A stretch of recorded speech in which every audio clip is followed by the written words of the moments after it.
Alaikum wa rahmatullahi wa barakatuh. Welcome everybody to a new installment, and let's get into it. Alhamdulillah, salatu wassalamu ala rasulillah wa ala alihi wa sahbihi wa man wala. Last time we spoke about the kalam of Allah, and today we're going to continue with the predicative attributes. ثم سبع تسمى صفات معنوية وهي ملازمة للسبع الأولى، وهي كونه تعالى قادرا ومريدا وعالما وحيا وسميعا وبصيرا ومتكلما. And then the next seven, they are sifat ma'nawiyya, predicative attributes, and they are inherent, intertwined, connected with the first seven. And these attributes are Allah's being qadir, being all-powerful, being willing, being all-knowing, being alive, being all-hearing, being all-seeing, and being speaking. وهذه الصفات مشتقة من الصفات المعاني، أي مأخوذة منها، ولهذا سميت صفات معنوية وهي ملازمة للسبع الأولى إلى آخرها. هذه صفات معنوية وهي منسوبة إلى المعاني، والفرق بينهما أن صفات المعاني هي صفات واجبة الوجود قائمة بذاته العلية كما تقدم. These attributes, they're derived from the sifat ma'ani, meaning they're taken from them, and they are called sifat ma'nawiyya, predicative attributes, and they are intertwined with or deeply connected with, or they follow from the first seven that were mentioned. And the difference between the sifat ma'ani and the sifat ma'nawiyya is that the sifat ma'ani, the qualitative attributes, they are necessarily existent and they subsist with the essence of Allah subhanahu wa ta'ala, like mentioned earlier. وأما الصفات المعنوية فهي صفات توصف بها الذات وليست موجودة، بل الموجودة صفات المعاني فقط دون المعنوية، فكونه تعالى قادرا عبارة عن قيام القدرة بذاته تعالى، وكونه تعالى مريدا عبارة عن قيام الإرادة بذاته تعالى، وكونه تعالى عالما عبارة عن قيام العلم بذاته تعالى، وكونه تعالى حي عبارة عن قيام الحياة بذاته تعالى، كونه تعالى سميعا عبارة عن قيام السمع بذاته تعالى، وكونه تعالى بصيرا عبارة عن قيام البصر بذاته تعالى، كونه تعالى متكلما عبارة عن قيام الكلام بذاته العلية. والحاصل أن معنى الصفات المعنوية راجعة إلى الصفات المعاني، ولم يقم بالذات العلية سوى المعاني. وبالله تعالى التوفيق. So, as for the sifat ma'nawiyya, the predicative attributes, they are attributes that the that is ascribed with, but they're not actually existent. The only thing that is actually existent are the sifat ma'ani. But these attributes, they follow from there. So, so Allah's being qadir, being all-powerful, that is what follows from qudra subsisting with His essence, power subsisting with His essence. It's an expression of that. So Allah subhanahu wa ta'ala's being murid, being willing, is an expression of irada subsisting with His essence. And likewise, His being an alim follows from ilm subsisting with Him. His being hayy, alive, comes from His having the attribute of life. Sami' because He has the attribute of sam'. Basir because He has the attribute of basar. And mutakallim because He has the attribute of kalam. So what we get from this, the gist of all of this, is that the meaning of sifat ma'ani goes, the meaning of sifat ma'nawiyya, it goes back to the sifat ma'ani. The sifat ma'ani are the only thing that actually subsist, that actually are existent, that are actually existent of Allah's attributes. Whereas the other ones, so like the sifat salbiya, those are not actually existent, and the sifat ma'nawiyya are also not actually existent, like mentioned earlier. So after that, we can just say that we have an overview like this, right? So we have the attributes of Allah subhanahu wa ta'ala, we have the sifa nafsiya, we have the sifat salbiya, we have the sifat ma'ani, and the sifat ma'nawiya. And here's just an overview of them again to recap everything we've done so far. So we have the attribute of self, sifa nafsiya, which is wujud, existence. The negative attributes, the sifat salbiya, we have pre-eternality, everlastingness, self-subsistence, absolute dissimilarity to creation, oneness. The qualitative attributes, the sifat ma'ani, are power, knowledge, will, life, hearing, sight, speech.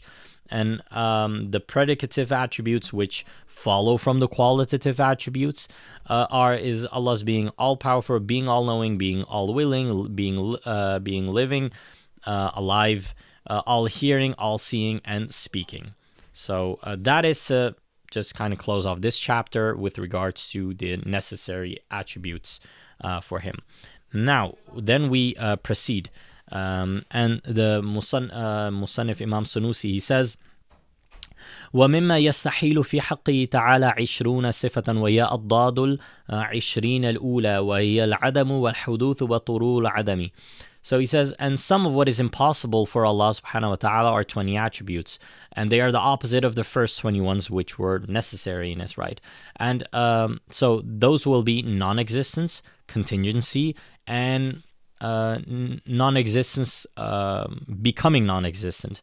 لما فرغ الشيخ رضي الله تعالى عنه من 20 الواجبات شرع يتكلم في 20 المستحيلات ورتبها على حسب ترتيب أضدادها الواجبات، فالعدم ضد الوجود والحدوث ضد القدم وطلوع العدم أي لحوقه ضد البقاء. So once the Shaykh has finished talking about the 20 attributes which were necessary, he starts talking about the 20 which are impossible, and he has ordered them in the same way, but with their opposites. So he started off with the necessary ones with wujud. Well, the opposite of that is adam. Huduth is the opposite of qidam, of pre-eternality. Turul adam, meaning non-existence, attaching, coming onto Allah. That is the opposite of baqa.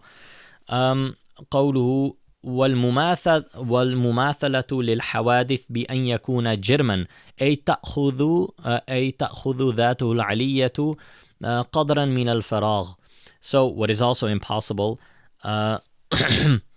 is resemblance to create contingencies, to creation. By that he be a body, a substance, meaning that his supreme being takes up a measure of space. هذا تفسير لمعنى المماثلة المستحيلة التي هي ضد المخالفة، فذكر أن المماثلة على أنواع منها ما يكون جرما، وحقيقة الجرم هو كل ما يقوم بنفسه ويشغل فراغا كالإنسان وغيره من ذوات المخلوقات، كل ذلك يسمى جرما ويجمع على أجرام أي مقادير تشغل فراغا. So this is a further explanation of the impossible resemblance, which is the opposite of being dissimilar to contingencies, meaning that attribute. So he mentions that mumathala, yani resemblance, is of types, and among them is being a body or being a substance. And the reality of jirm, of a substance, is that it's every such thing that can subsist by itself. So and it takes up space. So, for example, like human beings and other created things, and all of that is called a jirm, a substance. And the plural of that is going to be ajram, meaning quantities that take up space. أو يكون عرضا يقوم بالجرم. Let me just see that. Yeah, that's fine. أو يكون عرضا يقوم بالجرم. Or that what is also impossible is that Allah is an accident that subsists with a substance. هذا أيضا من أنواع المماثلة المستحيلة، وهي كونه تعالى عرضا، وحقيقة العرض هو المعنى القائم بالجرم، ولا يصح أن يقوم بنفسه. وذلك كالألوان والطعوم والروائح والأصوات والحركات والسكون، فهذه كلها أعراض يستحيل قيامها بنفسها، وإنما تفتقر إلى جرم تقوم به. وبهذا تعرف أن كل مخلوق منحصر في الأجرام والأعراض، وأن الموجودة بالنسبة إلى المحل والمخصص على 4 أقسام: قسم غني عن المحل والمخصص وهو ذات مولانا جل وعز، قسم مفتقر إلى المحل والمخصص وهي الأعراض أي الصفات القائمة بالأجرام لاستحالة استغنائها عنها، وقسم مفتقر إلى الفاعل ولا يحتاج إلى ذات يقوم بها وهي الأجرام، وقسم موجود في ذات ولا يحتاج إلى الفاعل وهي صفات مولانا جل وعلا. Fine. So he says that this is another type of resemblance which is impossible, and that is that Allah subhanahu wa ta'ala is an accident. And the reality of accident is that it's every such thing that subsists with a substance, meaning that it's impossible for it to exist by itself. Okay? It always subsists with something. So such like colors, flavors, smells, sounds, motions, and stillness. All of these are accidents and they cannot subsist by themselves. So like a color doesn't just exist by itself. Colors exist within things, or they attach, they always subsist with things. The same goes with flavors and stillness and motion and all these kind of things. They are always in need of a substance to subsist with, and that way now you have also come to know that every created thing is confined to either being a accident or a substance, and that the existent things in terms of their relation to a mahal, a locus, and a determiner, a mukhassis, are 4 types. So the first type is going to be that which does not need a mahal or a mukhassis, that doesn't need a locus or a determiner, and that is going to be the essence of Allah subhanahu wa ta'ala. The second type is going to be that which is in need of a locus and a determiner, and that's going to be accidents. So those are attributes that subsist with substances, and that is because it is impossible for these accidents to be free or exist free from these substances or bodies, if you will. And the third type is going to be that which is in need of a doer, that is in need of a doer, but does not need something to subsist with, and those are going to be the substances themselves, the bodies. And lastly, the last category is going to be that which exists within a that, within an essence, but does not require a doer, and that is going to be the attributes of Allah subhanahu wa ta'ala. قوله أو يكون في جهة للجرم, or that it is in a direction of a substance of a body. هذا أيضا من أنواع المماثلة المستحيلة وهي كونه تعالى في جهة للجرم، فلا يقال إن الله تعالى فوق العرش أو تحته أو عن يمينه أو عن شماله أو أمامه أو خلفه، لأن ذلك كله من صفات الأجرام، وهو تعالى منزه عن ذلك، فسبحان من ليس كمثله شيء وهو السميع البصير. So this is also from the types that is types of resemblance that is impossible, or the and that is that he is in a direction to a substance, a body. So we won't say that Allah is above the arsh, or that he's below it, or that he's to the right of it, or left of it, or in front of it, or behind it, because all of that are from the attributes of substances of bodies, and Allah subhanahu wa ta'ala is free from that. He transcends that. So glory be to the one like whom unto whom there is nothing, and he is the all-hearing and the all-seeing. قوله أو له هو جهة, or that he has a direction, or that he himself has a direction. هذا أيضا من أنواع المماثلة المستحيلة عليه تعالى، وهي إثبات الجهة له، لأن الجهة من خواص الجرم الذي يلزمه الطول والقصر واليمين والشمال ونحو ذلك من صفات الأجرام، وهو تعالى ليس بجرم، فليس له عز وجل جهة. ومن اعتقد الجهة في حقه تعالى فقيل إنه يكفر وقيل لا يكفر، وهو فاسق مبتدع، وبالله تعالى التوفيق. Again, this is also from the types of resemblances that is impossible, and that is that Allah subhanahu wa ta'ala has a direction, because having a direction is something that is specific to substances, which have length, which can be long, can be short, having a right, having a left, and all of these are attributes of substances, and Allah subhanahu wa ta'ala is not a substance, he's not a body, so neither does he have a direction himself. So whoever believes that Allah subhanahu wa ta'ala is in a direction, or has a direction, then it is said that he has disbelieved, but it's also said that he hasn't disbelieved, and that he is a fasiq, he is a sinner, and a mubtadi', an innovator. وَبِاللَّهِ تَعَالَى التَّوْفِيقِ.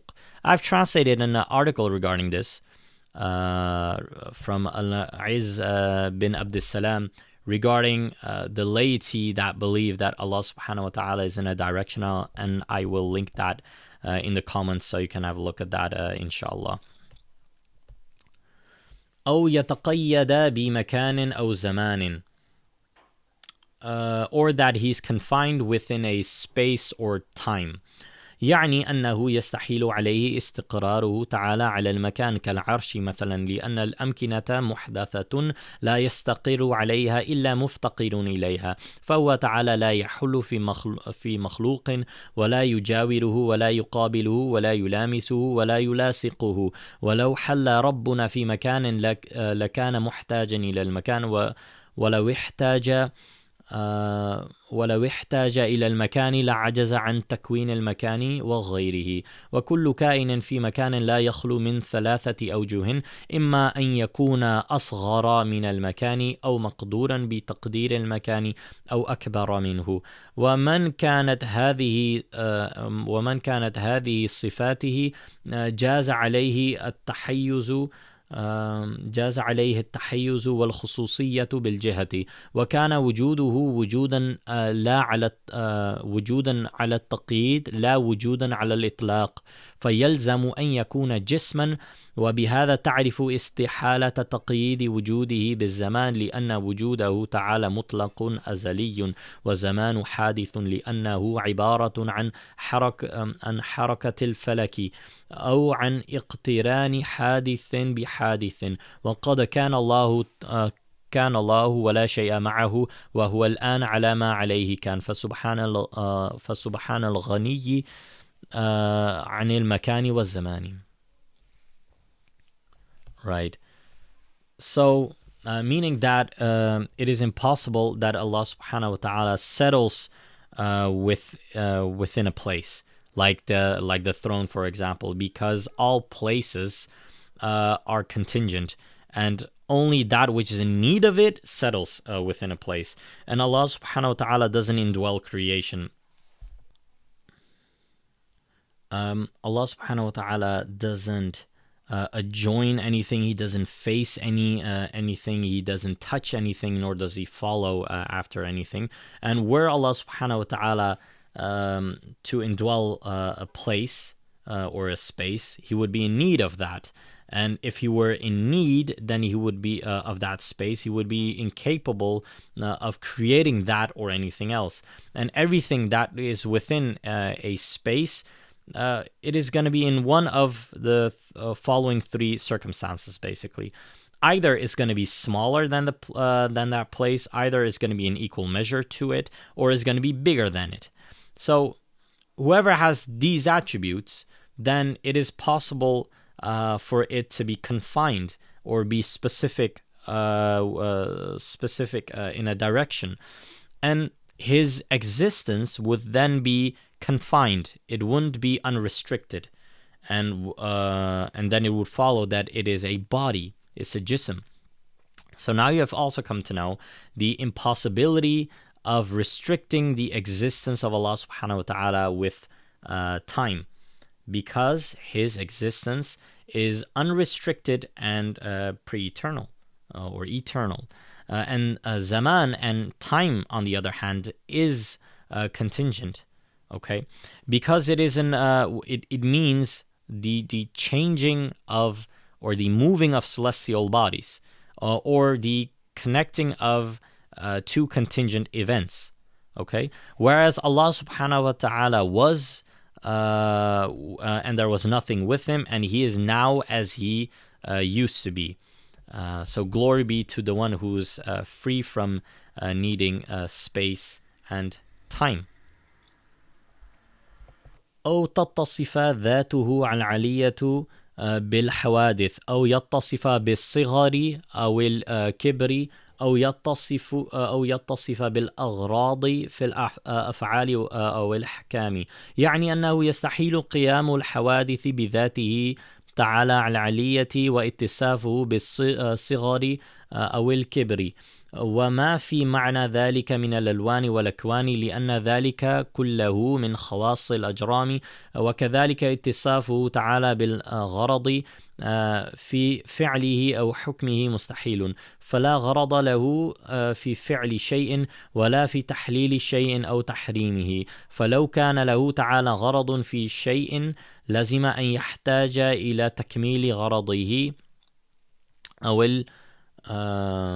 لازم أن يحتاج إلى تكميل غرضه، والاحتياج نقص، والنقص عليه تعالى محال، والله الغني وأنتم الفقراء. ولا and the next ayah is لا يسأل عما يفعل وهم يسألون.